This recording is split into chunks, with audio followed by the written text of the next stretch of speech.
ದೇವಾ ಈಗೋ ಎನ್ನ ಕಣದೋಳು ಮೆರೆಯುವ ಕಗ್ಗದ ದೆಬ್ಬೆಗೆ ಸದ್ಧರ್ಮತಗಳು ಭಯಗ್ರಸ್ತರಾಗಿ ತಮ್ಮ ತಮ್ಮ ವಾಸಸ್ಥಾನಗಳನ್ನು ಬಿಟ್ಟು ಕಂಡ ಕಂಡ ಕಡೆಗೆ ಎಪ್ಪಾರಕ್ಕೆ ಮರೆಗೊಟ್ಟರು. ದೇವಾ ಎನ್ನ ಪಾದು ಗಟ್ಟೆನೆಗೆ ಜಗ್ಗಿ ಭೂಮಿ ತಗ್ಗಿ ದಿಕ್ಕಗನ ಪಾತಾಳ ಸ್ವರ್ಗಗಳು ಅಲುಕಾಡುತ್ತಿದ್ದವು. ಮೇರು ಪರ್ವತಗಳು ಚಚ್ಚಡ ಎಂದು ಸಿಡಿದು ಪುಡಿ ಪುಡಿ ಆಯ್ತು. ದೇವಾ ಆಕಾಶದಲ್ಲಿ ನಕ್ಷತ್ರಗಣನವು ಚೆಲ್ಲಿ ಭೂಮಿ ತದಕ್ಕೆ ಚೆಲ್ಲಿ ಚೆಲ್ಲ ಪಿಲ್ಲಿ ಆದವು.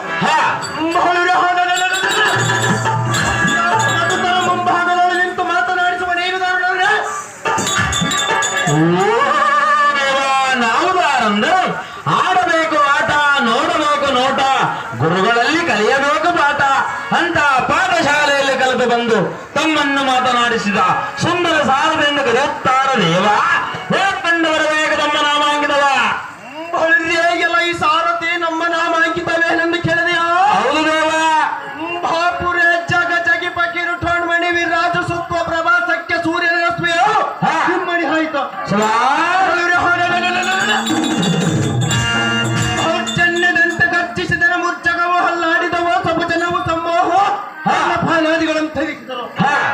ಸಾರಥೆ ಊರ್ಜಿತ ಪ್ರಭಾವನಾದ ನಿರ್ಜಂಡನು ಸಜ್ಜೀವಿತನು ಮುಹರ್ಜಿಸಿ ನಿರ್ಜೀವಿಯಾಗಿ ಕುಳಿದು ಬಿಟ್ಟರು. ಎಣ್ಣೆಯ ಕಾಲ್ಪೆಣ್ಣೆಯ ರಭಸಕ್ಕೆ ಅಷ್ಟದಿಗ್ಗಂಜಗಳು ಅಷ್ಟದಿಕ್ಪಾಲಕರ ಶ್ರೇಷ್ಠ ಪಡಿಸಿ ಸುಳಿಚೋಳ ಮೆರೆಯುವ ವೈರಿಗಳ ಸಿರಗಳನ್ನು ಛೇದಿಸಿ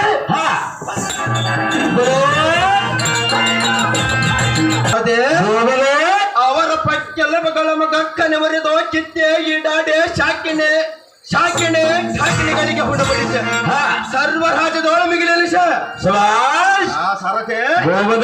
ರಾಕ್ಷಸ ಕುಲ ಸಾರ್ವಭೌಮ ಚಕ್ರವರ್ತಿಯೆಂದೆನಿಸಿ ಮೆರೆಯುವ ಇದು ಅಲ್ಲದೆ ಈ ಭೂಮಂಡದಲ್ಲಿ ಮೆರೆಯುತ್ತಿರುವ ಇಷ್ಟು ಪ್ರತಿಭೆಗಳನ್ನು ಕಿತ್ತಿಸಿ ವರದಾನಗಳನ್ನು ನಿಲ್ಲಿಸ ನೀ ತರತರದೋಳ ಅಮರಾವತಿ ಎಂಬ ಧಿಕ್ಕರಿಪ ಮಹಾಲೋಹಾವತಿ ಪಟ್ಟಣಕ್ಕೆ ಪಟ್ಟಾಧ್ಯಕ್ಷನೆಂದು ಪ್ರಖ್ಯಾತಿ ಪಡೆದ ವೀರಾಜವೀರ ರಾಕ್ಷಸ ಕುಲ ಸಾಮ್ರಾಟ ಸ್ತೋಕರ